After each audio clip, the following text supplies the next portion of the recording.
wabarakatuh, salam sejahtera buat kita semua. Om Swastiastu, Namo Buddhaya, salam kebajikan.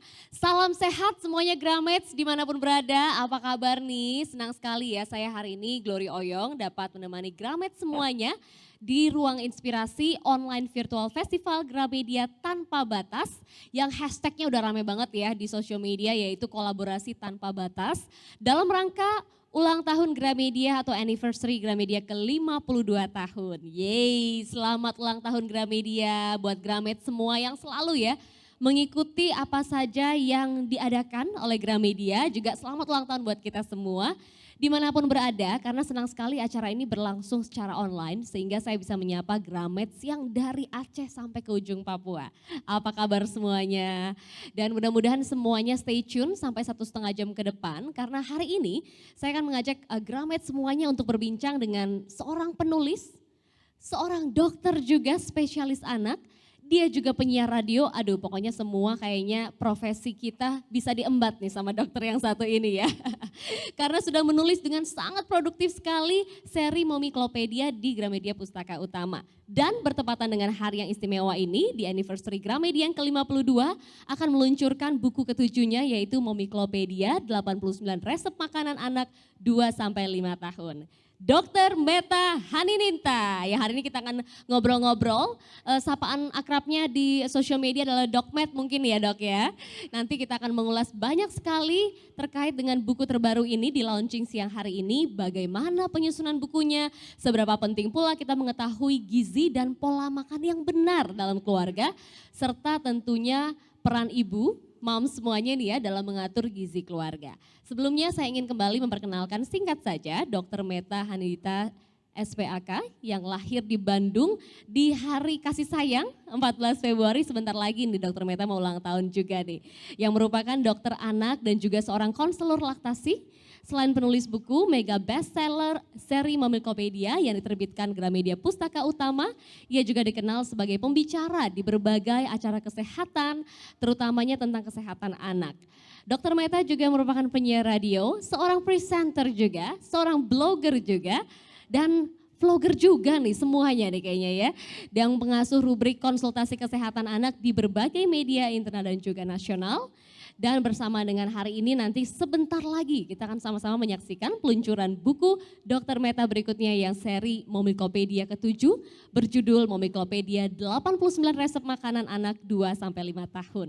Buku ini akan membahas mengenai semua situasi yang pernah dialami oleh orang tua dengan anak usia prasekolah yang masih mengalami tentunya masa pertumbuhan ya dan juga perkembangan yang sangat pesat nih Gramets. Karena itu kebutuhan nutrisi mereka tentu berbeda dari anak di usia yang nanti akan berlanjut lebih ke usia sekolah yang tentu juga dipengaruhi peningkatan aktivitas dan juga kapasitas lambungnya yang relatif kecil. Nah, pemberian nutrisi yang tepat berperan untuk mendukung kesehatan dan juga potensi masa depan yang lebih baik tentunya. Buku ini Gramets juga dilengkapi dengan overview mengenai nutrisi untuk anak usia 2-5 tahun. 89 resep makanan anak-anak ini tentu juga sangat lezat-lezat dan juga mudah dibuat karena terdiri dari bahan-bahan yang mudah kita temukan dengan harga yang juga terjangkau. Jadi langsung saja rasanya nggak sabar buat saya untuk boleh mengulas ya bersama dengan Dr. Meta Hanininta nih. Saya sapa dulu siang ini. Dokter, apa kabar Dok Met? Hai, selamat siang Mbak Glory, selamat siang Gramet semua. Alhamdulillah baik, Mbak Glory gimana? Sehat-sehat ya Dok ya? Alhamdulillah sehat-sehat aja. Senang banget nih selalu kalau ketemu sama dokter, pasti ada karya baru nih dok. Pertama-tama selamat ya dok ya buat peluncuran bukunya hari ini. Karena Terima ini kasih. sudah dinanti-nanti loh dok sama seluruh ibu-ibu di seluruh Indonesia nih. Dok, boleh nggak sebelum kita masuk ke ulas bukunya, cerita dulu dong dok sedikit update-nya dokter nih dalam setahun terakhir pandemi ya dok ya. Gimana dok, aktivitas, kegiatan, kesibukannya apa aja dok? Kegiatan masih sama ya, rutinitas sehari-hari, masih bekerja sebagai dokter spesialis anak di rumah sakit dengan segala kerumitan dan segala kegiatannya. Masih ngajar juga dosen ya, karena nguji pun juga masih terus. Terlepas dari itu, siaran juga masih, kayaknya itu adalah satu-satunya kegiatan yang bisa bikin saya waras selama pandemi. Karena gak bisa ngapa-ngapain lagi. Selain itu nulis pun juga masih lagi mempersiapkan bahkan Mamiklopedia yang selanjutnya nih, yang ke-8. Wow, produktif banget dokterku. Aduh senang banget nih dok. Pasti nanti ya di pertengahan atau di akhir tahun ada teasernya lagi nih. Judulnya soal apa Momlikopedia yang ke-8 ya. Tapi dok kita kembali dulu ya dok ke Momlikopedia yang hari ini seri ke-7 yang kita akan sama-sama luncurkan. Kenapa dok akhirnya memilih seri ini adalah soal resep makanan? Oke, sebetulnya tuh dari awal saya nggak berniat sama sekali buat bikin buku ini karena kita tahu bahwa sebetulnya kalau di atas 2 tahun yang artinya sudah lewat masa MPASI, bahkan bukan di atas 2 tahun ya, di atas 1 tahun bahkan itu makanannya sudah sama dengan makanan keluarga. Jadi makanan anak sudah sama lah dengan makanan ibu atau bapaknya. Tapi setiap harinya, setiap saya membuka sesi tanya jawab di Instagram atau setiap lagi posting di Instagram, selalu aja ada pertanyaan yang datang dari ibu-ibu bapak-bapak yang menanyakan terkait makanan setelah 2 tahun ke atas nih. Iya tahu dok, katanya sama kayak makanan keluarga, tapi buah atau sayurnya segimana? Gula atau garamnya segimana? Protein hewaninya harus segimana banyak? Lemaknya harus segimana banyak? Dan lain sebagainya.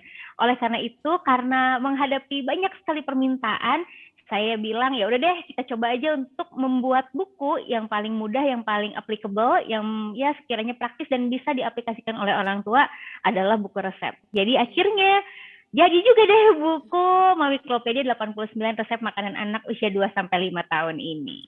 Wow gitu toh ceritanya ya perjalanannya. Tapi ini bukan hanya buku resep menurut saya karena tentunya semua menu yang dokter tulis di sini itu udah sesuai dengan takaran gizinya ya.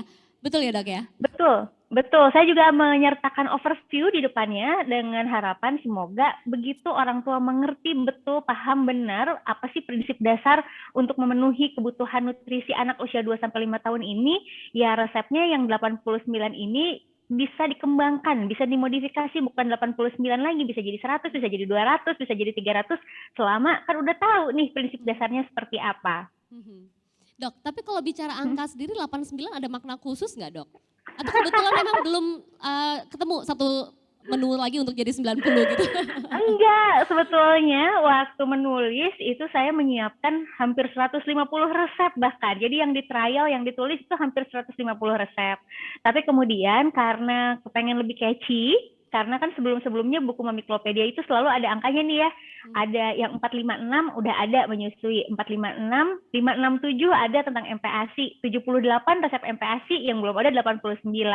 Maunya sih kalau dijejer di toko buku gitu jadinya kan kebacanya 456, 78, 9. Wow, jadi kita harus punya lengkap nih supaya bisa dijajarin di rumah juga ya dok ya? Iya Semuanya dong. nih. Dok, mau tanya juga dong, karena kan dokter juga dikenal sangat luas melalui sosial media nih. Tidak hanya di Instagram, di TikTok juga, di radio juga gitu ya kalau media yang lainnya. Nah, kenapa sih dok akhirnya memilih buku juga menjadi salah satu sarana dokter untuk bisa berbagi ilmu nih ke kita semua? Oke, sebetulnya terlepas dari media sosial yang sekarang-sekarang ini baru happening, saya sudah memulai edukasi sebagai dokter jauh di beberapa belas tahun sebelum sekarang dengan menggunakan buku sebetulnya. Tapi selain buku saya juga menggunakan media blog pada saat itu. Hanya saja sepertinya kita tahu ya minat baca orang Indonesia mungkin lemah, jadi males lah untuk membaca.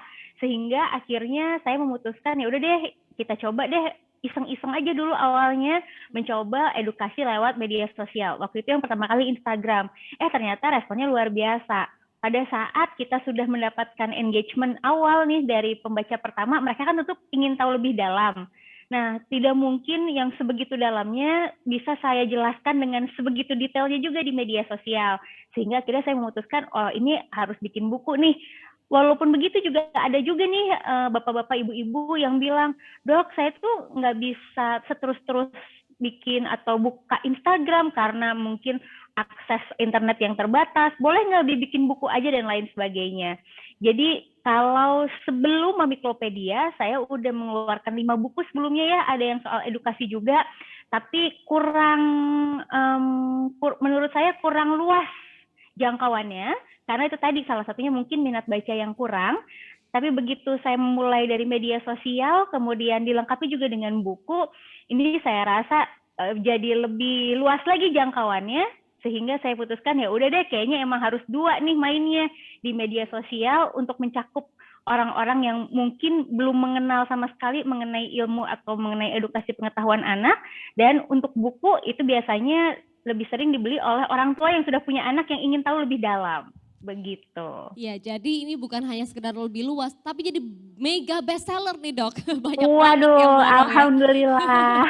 Ini aku senang banget kalau lihat juga nih covernya nih di samping aku bukunya nih dok ya.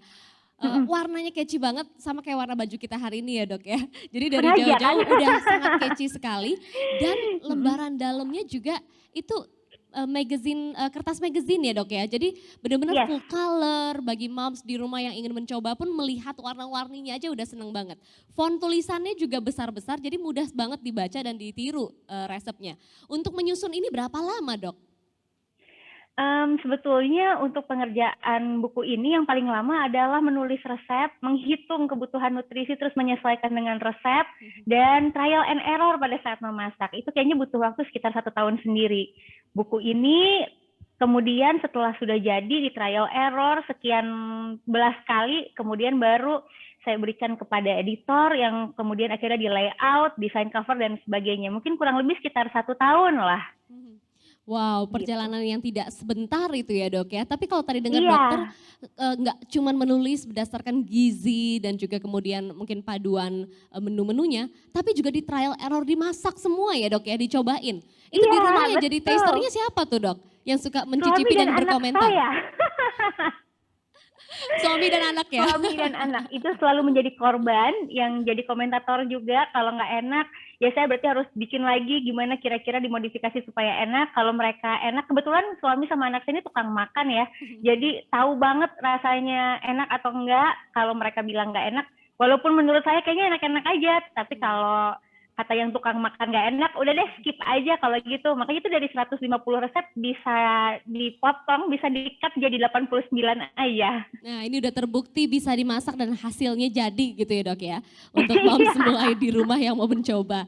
Dok mau tanya dong, jadi dalam proses tadi ya membuat resep dan segala macam, kan pasti dokter juga banyak nih yang bertanya, dok ini usia 2 sampai 5 tahun, itu kan sebenarnya udah bisa makan apa aja. Tapi anak saya itu masih picky eater. Jadi dalam menu masakan ini yang didahulukan tuh sebenarnya gizinya atau juga presentasi dan rasanya nih. Mana nih dok yang kemudian jadi pertimbangan dokter lebih dulu? Oke, kalau menurut saya yang paling saya dahulukan pertama adalah pemenuhan kebutuhan nutrisinya terlebih dahulu. Setidaknya orang tua mengetahui bahwa kebutuhan nutrisi anak usia ini tuh harusnya disediakan atau harusnya diberikan makanan dalam bentuk apa aja segimana banyaknya. Nah, begitu itu tahu, tentu orang tua jadi bisa memodifikasi kira-kira yang disukai oleh anak itu apa. Kita tahu bahwa picky eater ini sebetulnya adalah fase pertumbuhan dan perkembangan yang normal dialami oleh anak biasanya di atas 1 tahun. Memang karena di dalam fase tumbuh kembang normal ini ada yang disebut sebagai neofobia atau fase di mana anak takut untuk mencoba makanan yang baru. Oleh karena itu memang perlu konsisten diperkenalkan dengan makanan yang baru dan jangan keburu atau jangan terlalu cepat melabeli anak itu nggak mau, anak itu nggak suka kalau baru hanya 1 sampai 2 kali aja ditawarin. Tawari 10 sampai 15 kali secara konsisten tanpa memaksa ya, dengan netral. Kalau memang anak tidak mau sama sekali setelah 15 kali, mungkin memang dia tidak suka. Tapi kan ada banyak alternatifnya. Yang jelas pemenuhan kebutuhan nutrisi itu yang pertama dulu deh. Setelah itu orang tua kalau sudah paham benar bagaimana cara memenuhi kebutuhan nutrisi tentu bisa berkreasi dengan bagaimana penampakan makanannya, bagaimana dengan cita rasa makanannya, dan lain sebagainya. Jadi gizinya udah cukup, rasanya kemudian juga bisa dimodifikasi, tampilannya juga ya bisa menarik. Wah komplit Betul. jadinya ya dok ya. Dok kalau cerita nih soal proses tadi dokter trial di rumah memasak juga, menuliskan sesuai dengan pemenuhan gizinya, ditambah masih siaran, masih juga praktek ya dok ya. Kemudian juga aktif banget di sosial media sebagai content creator. Apa sih tantangan terbesar dalam menyusun buku ini selama 1,5 tahun belakangan? Tantangan terbesar adalah karena saya nggak bisa masak orangnya. Itu sebetulnya tantangan terbesar. Orang-orang mungkin mengira karena saya sudah pernah mengeluarkan buku resep masakan sebelumnya yang MPASI, saya setidaknya punya pengalaman lah dalam memasak. Yang awalnya saya pikir juga demikian. tapi ternyata saya salah karena tetap aja mungkin karena tidak terbiasa, tidak rutin memasak setiap harinya, memasak makanan atau masakan yang sesederhana di dalam buku resep makanan anak 2 sampai 5 tahun ini pun masih challenging buat saya. Jadi masih perlu banyak latihan, itu yang paling sulit dan disebabkan karena kesibukan tadi juga tentu karena bolak-balik trial, bolak-balik harus mencoba memasak sendiri, akhirnya jadi agak membingungkan untuk manajemen waktu. Nah, tapi untungnya saya masih bisa lah untuk mengatur waktu, meluangkan waktu, mencoba memasak makanan yang ada di menu ini, yang ada di buku resep ini. Oke, jadi benar-benar manajemen waktu ya dokter nih kerasa ya padatnya, tantangan untuk memasaknya juga akhirnya sekarang jadi jago deh pasti nih dok. Sudah 89 resep Enggak soalnya. juga, tetap enggak juga.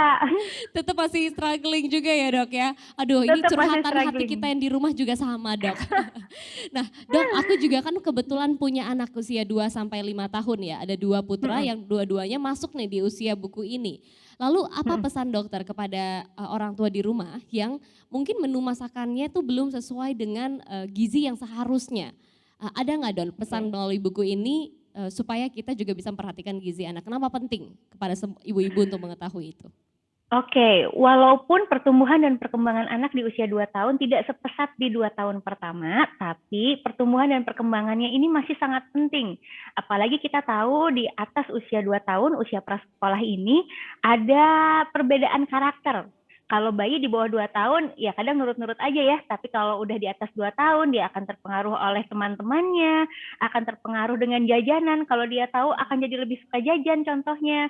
Kemudian juga dia sudah mulai ingin menunjukkan independen, artinya biasanya nih, apalagi kalau sudah mulai tantrum ya, yang disuruh tidak dikerjakan, yang dilarang justru dikerjakan, itu adalah tantangannya.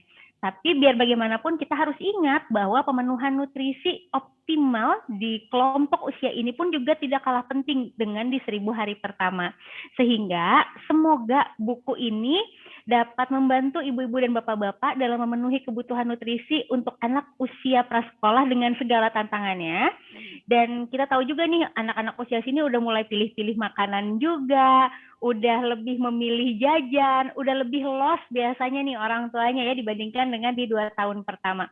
Semoga ibu dan bapak mengerti, paham benar kalau misalnya anak maunya makan itu-itu aja. Biasanya gitu ya kalau anak di atas 2 tahun udah mulai ya maunya itu-itu aja, nggak mau yang lain-lain, tapi tiba-tiba nggak mau sama sekali yang biasanya dia mau makan, berubah lagi. Itu adalah hal yang normal selama bisa memenuhi kebutuhan nutrisinya, nggak harus mahal, nggak harus susah masaknya ya, yang sesederhana apapun lah yang ada di sekitar kita, nggak harus ikan salmon misalnya, pakai ikan kembung boleh, pakai ikan lele juga boleh, selama itu memang memenuhi kebutuhan nutrisinya nggak masalah.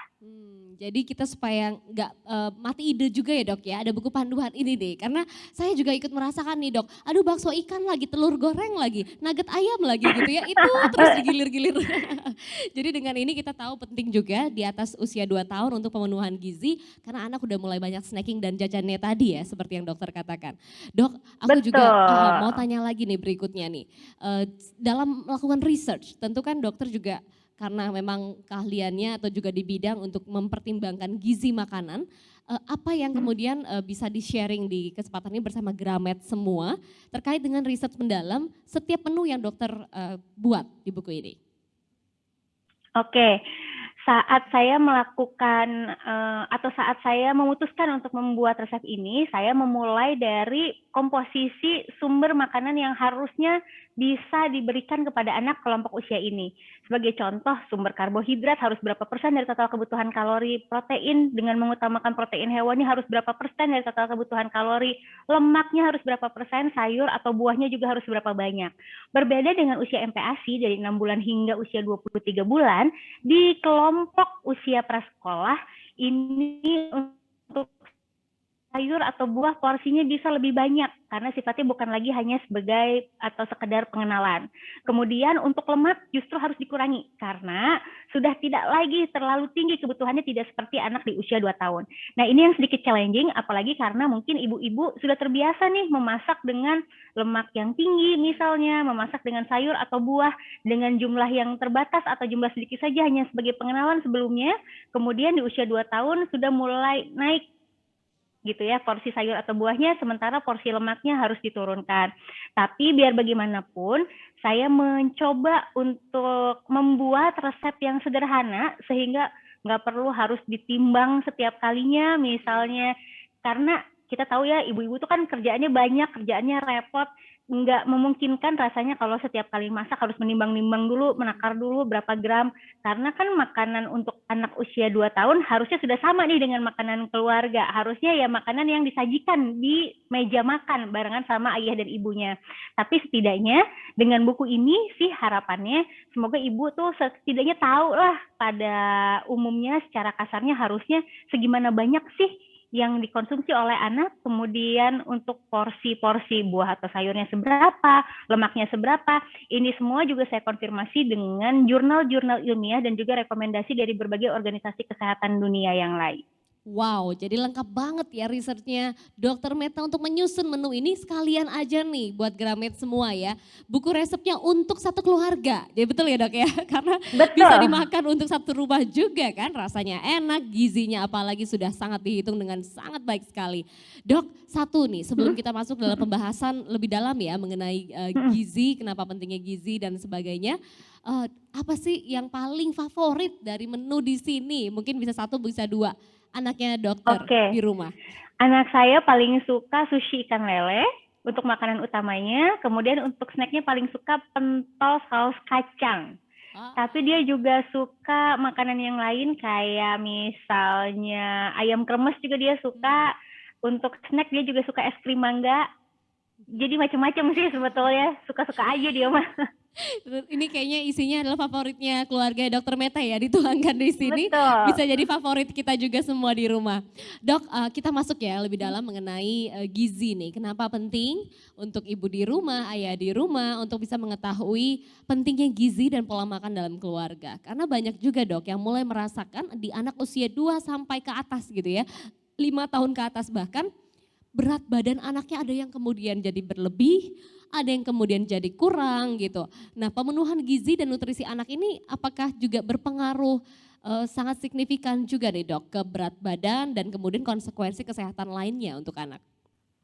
Tentu akan tetap berpengaruh. Kenapa? Karena nutrisi pada saat masa kanak-kanak ini juga akan menentukan bagaimana nantinya sistem metabolisme akan diatur pada saat di kemudian hari, mengatur juga bagaimana pertumbuhan dan perkembangan otak dan organ lainnya dan sebagainya. Sehingga yang sebetulnya ingin kita jadikan goal, ingin kita tuju adalah dengan memberikan nutrisi yang seimbang. Jangan lupa bahwa malnutrisi itu bukan hanya kekurangan nutrisi saja, tapi juga berupa kelebihan nutrisi. Nah, kita tahu selama masa pandemi ini, angka malnutrisi anak bukan hanya di Indonesia ya, ini mulai naik. Kenapa? Karena ketidakseimbangan tersebut. Banyak yang mendapatkan keterbatasan akses ke makanan sehat. Misalnya nih kita tahu ya selama masa pandemi banyak orang tua yang di PHK, orang tua yang kemudian berkurang pendapatannya, sehingga mungkin tidak bisa mendapatkan makanan bervariasi dalam jumlah yang cukup untuk anak-anaknya. Tapi di lain pihak kita juga tahu bahwa selama masa pandemi ini anak-anak kita itu kebanyakan melakukan kegiatan sedentary atau sedentary lifestyle yang artinya tidak melakukan aktivitas fisik dengan cukup. Nah, karena nggak bisa kemana-mana, biasanya mungkin jalan-jalan, biasanya mungkin nge-mall dan lain sebagainya, dan selama masa pandemi ini tidak bisa dikerjakan, maka hiburan yang paling mungkin dikerjakan adalah makan enak, jajan yang paling enak. Padahal jajan yang enak, makan yang enak ini biasanya ini tidak seimbang nutrisinya, karena terlalu tinggi gula, terlalu tinggi garam contohnya, dan kurang serat dan lain sebagainya yang tentu tidak sesuai dengan kebutuhan nutrisi. Makanya selama masa pandemi ini, angka malnutrisi baik yang kekurangan maupun yang kelebihan meningkat. Nah, ini yang harus kita waspadai. Jangan lupa nutrisi optimal memang penting ya, sesuaikan dengan kebutuhan berdasarkan usia. Jangan lupa juga aktivitas fisik pada anak ini pun juga penting. Satu lagi durasi tidur. Kita tahu kemarin-kemarin ini kan sekolah, les, ekstrakurikuler dan lain sebagainya itu dikerjakan secara online. Sehingga otomatis anak-anak ini jadi merasa, ah ya udahlah besok pagi nggak usah bangun pagi, bangun 5 menit sebelum masuk kan juga bisa, kan cuman online. Sehingga akhirnya mereka menyibukkan diri lewat gadget, menyibukkan diri mungkin main game, nonton YouTube dan lain sebagainya. Tidurnya malam-malam sekali, yang tentu ini akan mempengaruhi hormon pertumbuhan dan dapat mengakibatkan adanya gangguan nutrisi. Itu dulu deh yang paling penting. Selain nutrisi optimal, aktivitas fisik harus tetap dilakukan sesuai dengan usia, durasi tidur pun juga harus sesuai dengan usia. Jadi itu 3 serangkainya dok ya. Iya. Gizinya, aktivitas fisik, dan juga istirahat yang cukup. Dok, kalau kita kembali lagi juga bicara yang ideal gitu ya, yang kira-kira oke atau pas untuk anak usia 2-5 tahun ke atas. Ini berapa kali snacknya dalam satu hari, makan beratnya atau porsinya itu seberapa sih, sepiring orang dewasa kah gitu ya.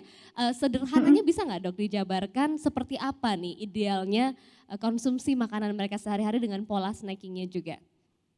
Sebetulnya untuk kelompok usia 2-5 tahun ini, angka kebutuhan kalori itu akan sangat bervariasi. Tergantung berapa berat badannya, tergantung bagaimana status gizinya, tergantung bagaimana tinggi badannya. Karena itu semua harus dihitung seharusnya sih personal.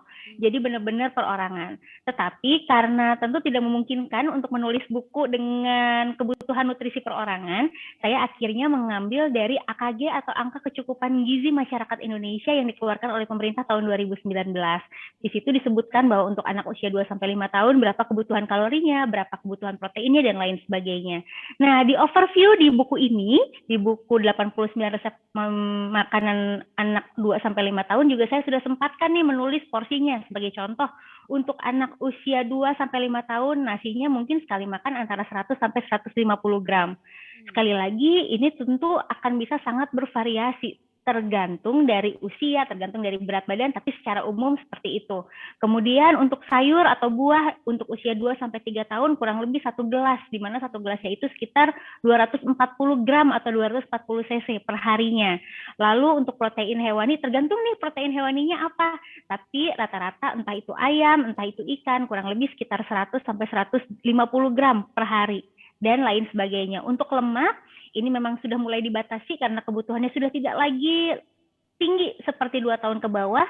Berbagai literatur mengatakan bahwa minyak itu ada yang bilang 15 sampai 22 gram per harinya boleh digunakan. Wow, sudah ada takaran ukur-ukurannya nih. Tapi aku penasaran juga nih dok, untuk pola makan yang lebih ideal dapat terwujud, ada nggak sih hal-hal yang perlu dihindari nih atau don'ts-nya buat orang tua di rumah? Misalnya susu gitu ya, udah harus dikurangi supaya makannya bisa lebih pas. Atau yang tadi dokter sempat bilang, cemilan yang tinggi gula dan garam ini, ada nggak secara spesifik nih yang harus dihindari supaya kemudian pola makannya bisa ideal dan kalau tidak terhindarkan, dampaknya seperti apa sih dok ke anak-anak kita? Baik, yang pertama tadi tuh seperti yang Mbak Glory bilang ya, bahwa susu seharusnya di atas 1 tahun sudah dibatasi. Maksimal 500 ml per harinya, tapi ada juga literatur yang mengatakan sampai 720 ml per hari masih aman. Jadi antara 500 sampai 720 cc atau 720 ml per hari oke. Nah, kalau lebih dari ini maka akan ada 2 kemungkinan. Yang pertama, anaknya kenyang duluan karena minum susu sehingga akhirnya makannya tidak jadi sesuai dengan porsi, artinya kebutuhan nutrisi itu kan kalau berdasarkan usia harusnya di atas 1 tahun 70% kebutuhan nutrisi terpenuhi dari makanan, 30% saja yang terpenuhi dari susu. Nah, kalau dia sudah terlalu banyak susunya, 70% yang dari makanan ini tentu akan berkurang, sehingga bisa saja anaknya jadi kekurangan nutrisi. Tapi di lain pihak bisa juga jadi kelebihan nutrisi jika walaupun susunya sudah banyak, melebihi 30%, tapi makannya pun masih tetap doyan. Tentu setiap anak berbeda ya, nafsu makannya ada yang ya cukup sedang-sedang saja, ada juga yang maunya makan terus, yang mana kalau yang maunya makan terus ini susunya sudah banyak, makannya juga sudah banyak, akhirnya jadi menyebabkan obesitas. Yang ingat, kekurangan nutrisi maupun kelebihan nutrisi juga termasuk ke dalam masalah gizi, termasuk ke dalam malnutrisi dengan segala dampaknya. Oke, jadi jangan berlebihan itu tadi kuncinya ya. Nah dok, Betul. kalau kita juga mau lebih dalam lagi bahwa kemudian pola makan, kemudian menu-menu ini kan ada peran penting dari seorang ibu ya. Walaupun tidak menutup Betul. kemungkinan juga nih ayah-ayah hebat nih banyak juga loh yang jadi juru masak di rumah ya. Nah, gimana sih Dok kalau kita bicara soal peran orang tua ini, ibu terutama mengenai mungkin mulai dari stunting kali ya Dok ya, karena kalau kita bicara stunting kan berarti dari masa kandungan gitu. Atau bahkan dari Betul. masa sebelum ibu itu mengandung ya, gizinya sendiri kemudian bisa mempengaruhi pada saat hamil dan kemudian setelah anaknya sebelum usia 2 tahun. Nah apa sih Dok yang perlu diketahui juga oleh para orang tua di rumah sebelum nanti anaknya memasuki usia yang bisa mengkonsumsi makanan ini mengenai stunting dulu nih Dok, silakan Dok. Oke, jadi kita perlu tahu bahwa stunting ini artinya adalah pendek. Pendek ini definisinya adalah tinggi atau panjang badan menurut usia dan jenis kelamin berada di bawah -2 standar deviasi apabila kita plot di kurva pertumbuhan WHO.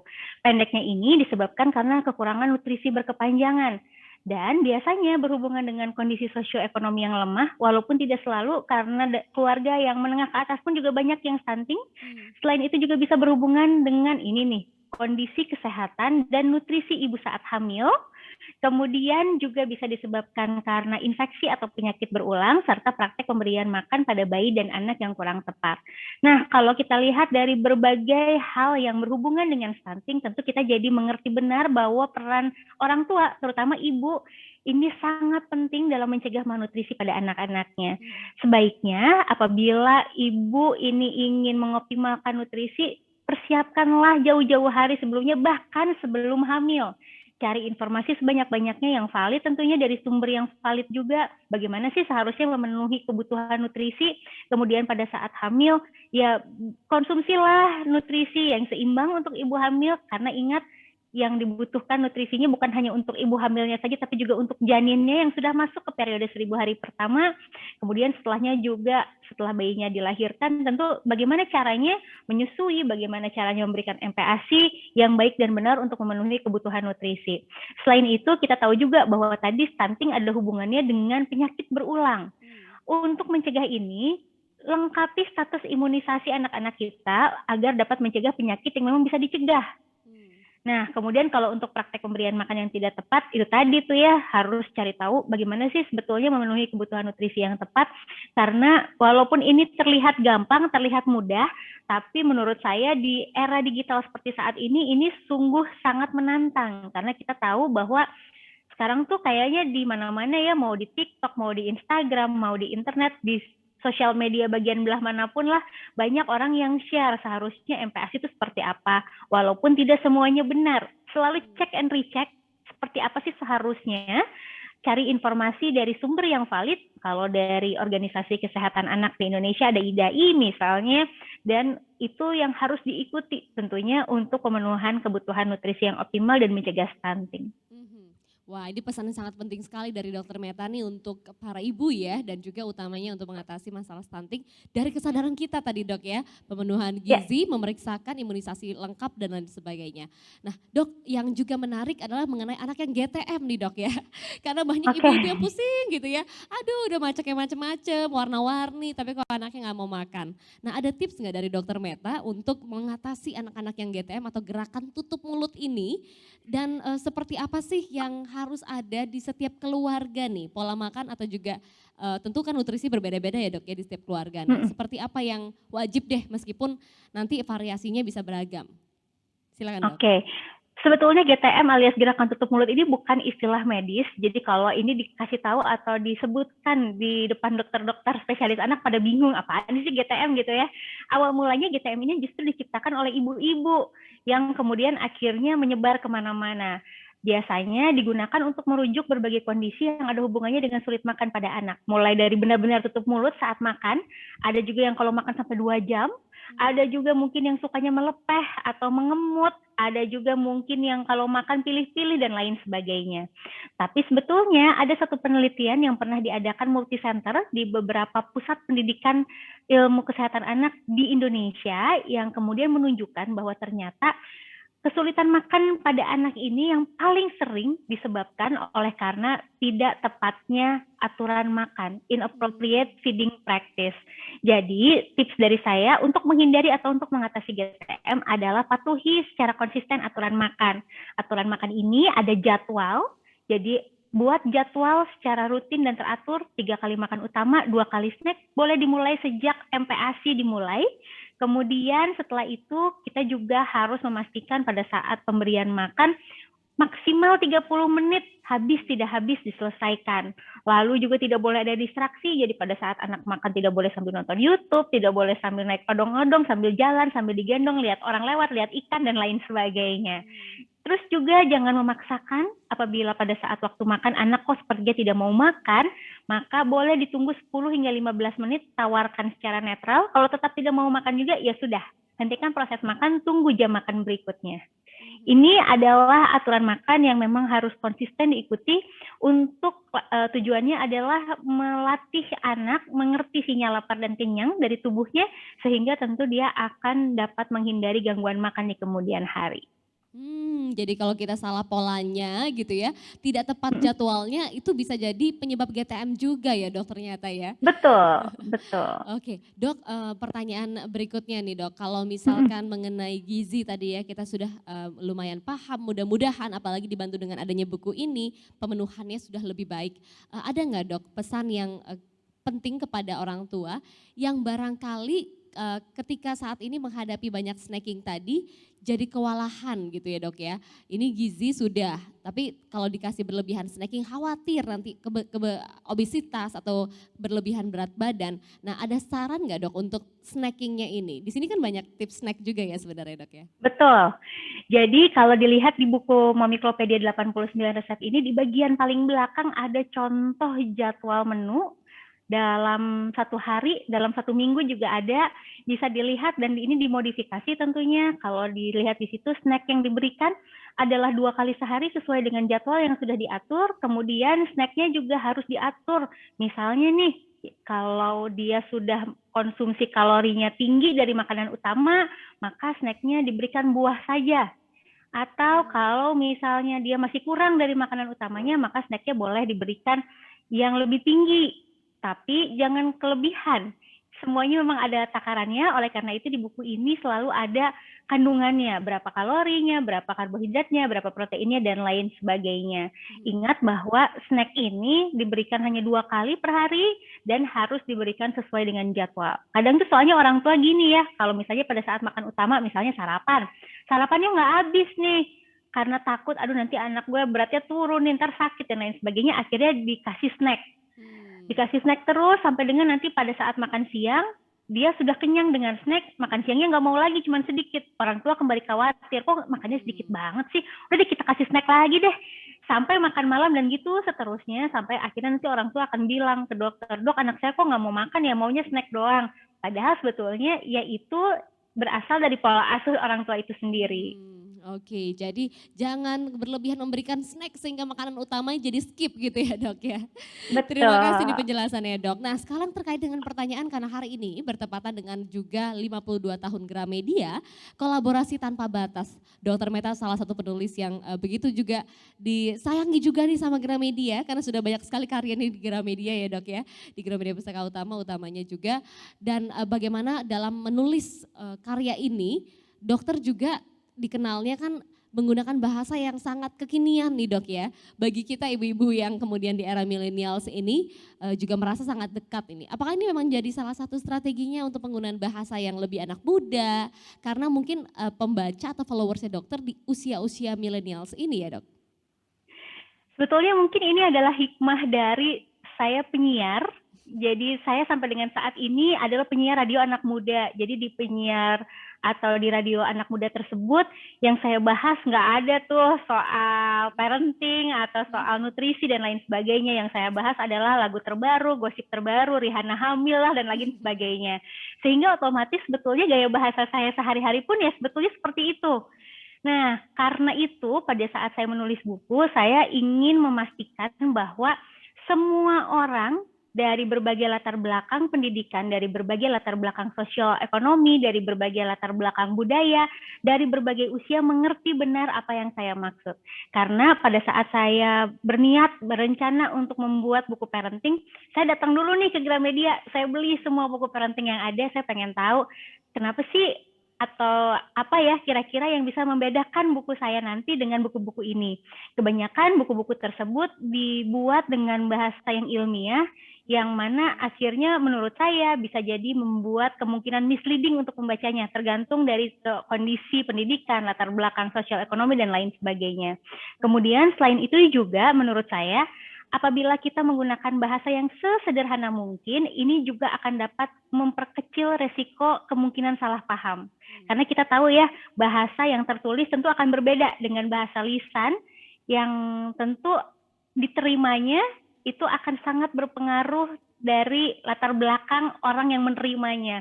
Makanya sengaja sesederhana mungkin, sengaja seanak muda mungkin ya gitu, supaya lebih mudah dimengerti dan mengurangi resiko misleading informasi. Dan kita jadi sepertinya ngobrol gitu sama Dokter Meta kalau lagi baca bukunya nih. Kayaknya ini memang Dokter Gitu Meta ya. tulis buat aku gitu ya. Personal jadi terasanya.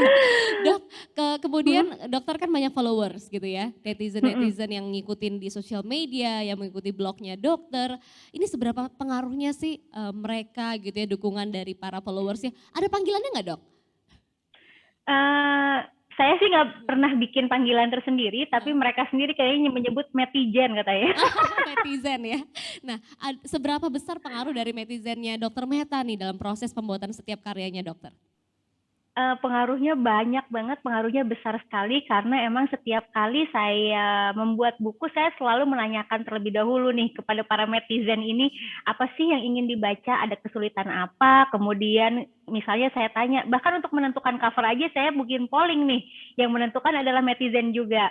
Termasuk juga saya ingin tahu kesulitan-kesulitan apa sih yang orang tua alami, yang kemudian mereka membutuhkan panduan berupa buku.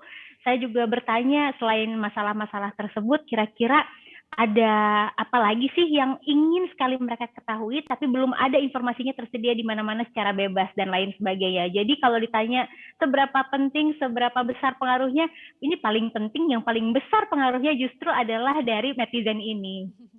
Jadi di situ ya sumber research untuk pasarnya ya, Dok ya. Dari Iya, komentar dari betul. para netizen ini. Dok, karena hari ini juga sangat istimewa nih, kita dalam rangka ulang tahun Gramedia juga dengan hashtagnya kolaborasi tanpa batas. Menurut dokter sendiri seperti apa sih, Dok, mengartikan kolaborasi tanpa batas nih versinya Dokter Meta? Oke, kita tahu bahwa manusia adalah makhluk sosial yang tentu memiliki kelemahan, memiliki kelebihan masing-masing. Sehingga untuk menghasilkan sesuatu yang optimal tidak bisa dikerjakan dengan sendirian. Karena itu tadi sebagai contoh deh dari buku saya ini. Buku saya ini mungkin orang taunya ini adalah hasil karya saya aja, padahal sebetulnya tidak. Ini adalah hasil kolaborasi saya antara banyak banget orang-orang lain yang ada di belakang, yang ada di balik buku ini. Ada Mbak Sasti editornya, kemudian ada Mbak Wulan sebagai desainnya, kemudian juga ada Mas Nafi marketing dan lain sebagainya, yang mana tentu ini akan dapat menghasilkan hasil yang optimal. Sehingga kolaborasi tanpa batas ini menurut saya adalah hal yang penting untuk dilakukan, apalagi di masa seperti saat ini, di mana kita tahu kayaknya udah nggak ada batas waktu, udah nggak ada batas jarak lagi dengan era digital dan era teknologi yang canggih seperti saat ini, ya haruslah kita manfaatkan sebaik-baiknya untuk mencapai karya yang paling optimal, yang paling maksimal juga. Jadi berkolaborasi itu udah tanpa batas ya, Dok ya.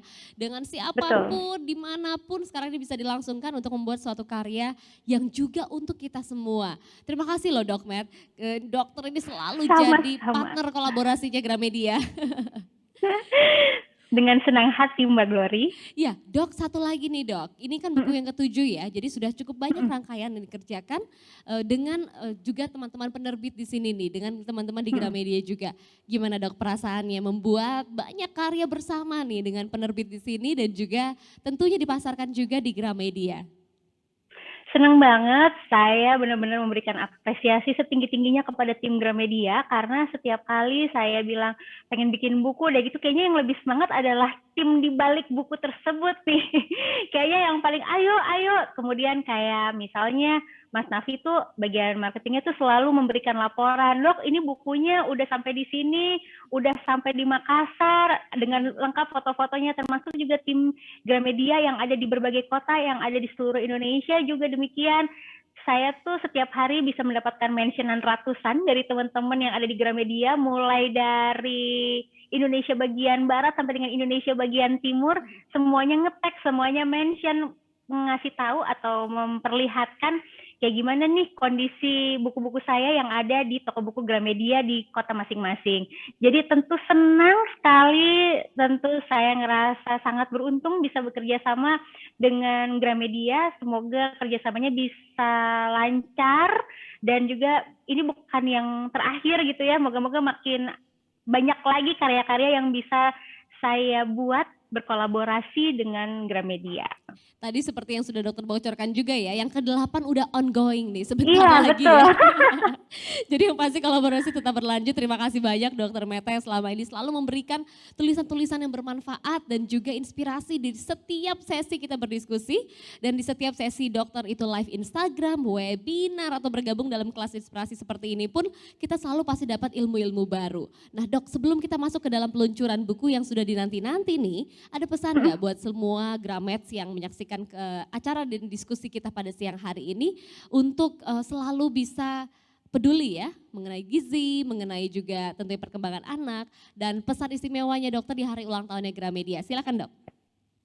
Oke, untuk para Gramets nih yang memiliki anak atau yang berencana memiliki anak, jadi belum, saya hanya ingin berpesan bahwa nutrisi yang optimal sangat penting untuk pertumbuhan dan perkembangan yang optimal.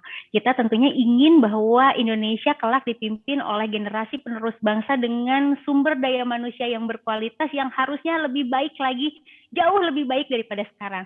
Kalau sekarang kita tahu Indonesia adalah negara berkembang, moga-moga pada saat anak-anak kita ini jadi pemimpin, udah jadi negara maju lah ya, semoga amin. Jadi apabila memang ingin mendeteksi ada gangguan pertumbuhan atau tidak, jangan lupa untuk selalu memonitor pertumbuhan dengan baik. Timbang berat badan, ukur panjang atau tinggi badan dengan benar, kemudian plot di kurva pertumbuhan.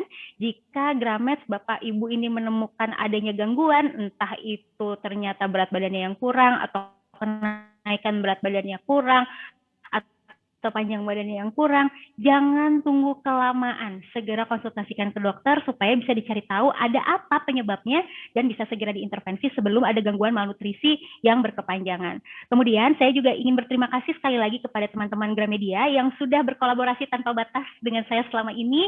Terima kasih atas kerjasamanya, terima kasih atas semangatnya yang benar-benar menular ke saya karena saya tuh sering males-malesan gitu ya karena udah kayak mati gaya mau nulis buku tentang apa lagi ya. Tapi karena disemangati oleh tim dari Gramedia, saya juga akhirnya jadi terbakar cari-cari lagi nih. Ya mau bikin buku lagi walaupun mungkin masih kadang bingung mau menulis buku apa. Juga saya ingin berterima kasih kepada semua ibu-ibu bapak-bapak yang sudah bersedia, yang sudah berkenan untuk membeli dan membaca buku ini. Berpesan, saya tahu bahwa buku saya ini banyak sekali dijual bajakannya, hanya 5.000, ada yang 3.000 rupiah juga di marketplace. Bahkan yang beredar gratisan dengan versi PDF di berbagai WhatsApp group. Tapi ingat bahwa di balik satu buku yang harusnya dibeli itu terdapat nafkah banyak orang bergantung. Mulai dari pekerja toko buku, mulai dari distributor, mulai dari reseller dan lain sebagainya, sehingga kalau di agama saya haram hukumnya untuk mengambil hak orang lain. Karena kita kan tujuannya baik nih, ingin memberikan nutrisi yang terbaik untuk anak-anak kita yang tentu tujuannya adalah mengharapkan yang terbaik juga.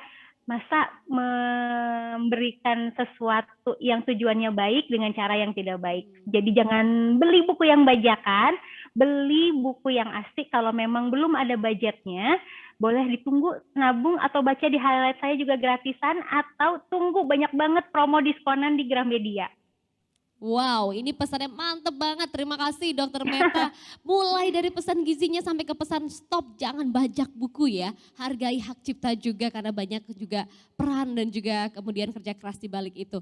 Terima kasih sekali lagi Dok dalam diskusi kita yang mungkin tidak terlalu panjang tapi mudah-mudahan padat ini untuk semua Gramets yang menyaksikan. Kini saatnya kita akan jelang bersama ya Dok ya untuk proses peluncuran atau seremonial launching buku Momiklopedia 89 Resep Makanan Anak 2 sampai 5 tahun. Dan untuk meresmikan peluncuran ini, maka kita akan menyaksikan terlebih dahulu sebuah video sambutan dari Vice GM Gramedia Pustaka Utama, Bapak Andi Tarigan, yang nanti akan diikuti juga dengan video launching buku Momiklopedia 89 resep makanan anak 2 sampai 5 tahun. Halo Dokter Meta, apa kabar? Sehat-sehat selalu ya dok.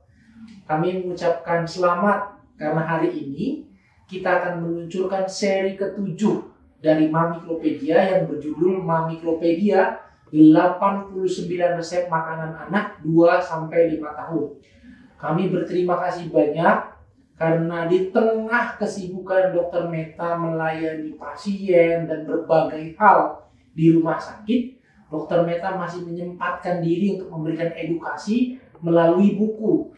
Kami sekali lagi berterima kasih karena kami membayangkan ada begitu banyak pengetahuan yang sebelumnya kami tidak tahu, sekarang kami menjadi tahu setelah membaca buku Momiklopedia. Buku Momiklopedia yang terakhir terbit 26 Januari 2022 yang hari ini secara resmi kita luncurkan. Dan kalau di total seluruh seri Momiklopedia penjualannya sekitar 250.000 eksemplar, angka yang fantastis tentunya. Sekali lagi selamat dan terima kasih kepada Dokter Meta. Sehat-sehat selalu ya dok.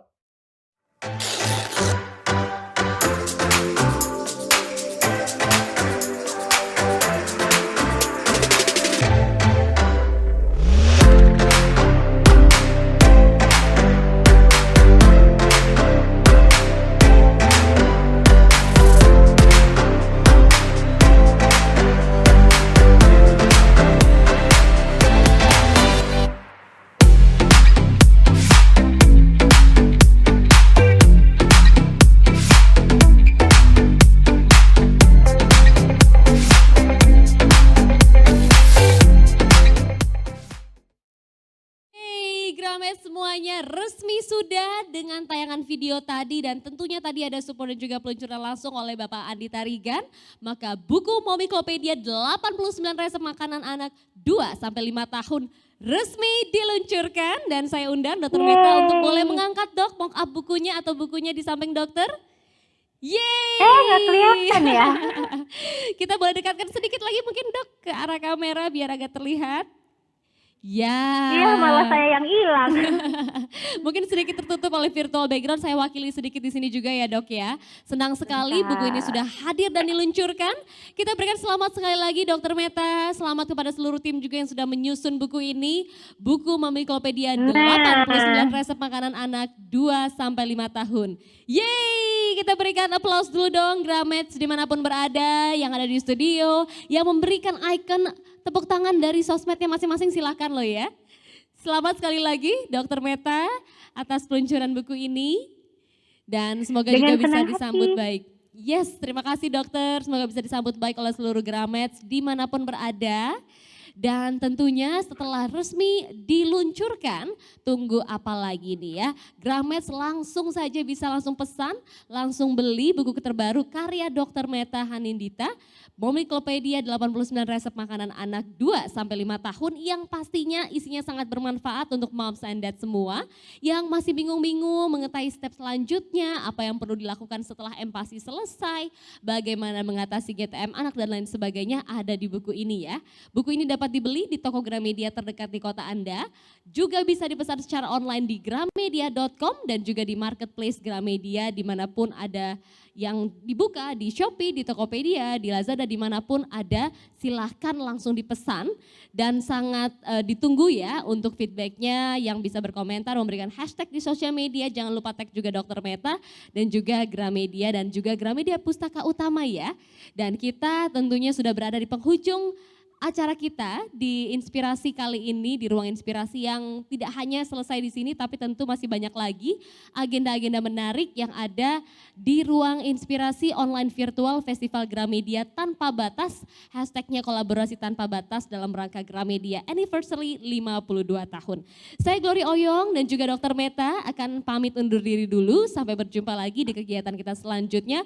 Wassalamualaikum warahmatullahi wabarakatuh, salam sejahtera buat kita semua, Om Shanti. Shanti Om Namo Buddhaya. Salam kebajikan. Dok, kita pamit sama-sama yuk. Sampai jumpa Terima semuanya. kasih Mbak Gori, terima kasih Gramet, terima kasih semua.